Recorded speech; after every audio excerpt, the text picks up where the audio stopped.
અમદાવાદના મેમનગર વિસ્તારમાં આવેલી એસપી ગર્લ્સ હોસ્ટેલમાં ફૂડ પોઈઝનિંગની મોટી ઘટના સામે આવી છે। હોસ્ટેલની કુલ 900 વિદ્યાર્થીનીઓ પૈકી 57 છોકરીઓને અચાનક ઉલટી અને ડાયરિયાની ફરિયાદ બાદ સારવાર અર્થે સ્ટર્લિંગ હોસ્પિટલ ખસેડવામાં આવી। 21 વિદ્યાર્થીનીઓને દાખલ કરવામાં આવી છે, જ્યારે 18 વિદ્યાર્થીનીઓ હાલ ઓબ્ઝર્વેશન હેઠળ છે। પ્રાથમિક તપાસમાં સામે આવ્યું છે કે કેટલીક વિદ્યાર્થીનીઓએ હોસ્ટેલનું ભોજન લીધું હતું તો કેટલાકે બહારથી પાણીપુરી કે દાબેલી જેવો નાસ્તો કર્યો હતો। ઘટનાની જાણ થતાં જ કોર્પોરેશનની આરોગ્ય વિભાગની ટીમ તાત્કાલિક હોસ્ટેલ ખાતે પહોંચી અને ખોરાકના નમૂના લઈ તપાસ હાથ ધરી છે।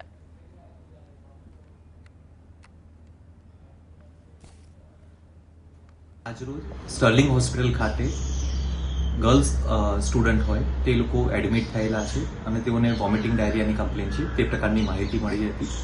ટોટલ 57 જેટલી આ પ્રકારની ગર્લ્સ હોસ્ટેલની છોકરીઓને ત્યાં સારવાર આપવામાં આવેલી હતી અને હાલમાં 18 જેટલી છોકરીઓ છે જેને ત્યાં એડમિટ કરવામાં આવેલી છે। ગઈકાલના રોજ અથવા પરમ દિવસના રોજ એ લોકોએ ખાદ્ય પદાર્થમાં મુખ્યત્વે ઈદડા, સેવ ખમણી અને ખીચડી ખાધેલી હોય તે પ્રકારની પ્રાથમિક માહિતી મળેલી છે। હાલમાં કોર્પોરેશન દ્વારા ટીમ ત્યાં મૂકવામાં આવેલી છે, તેના ફૂડ સેમ્પલ પણ લેવામાં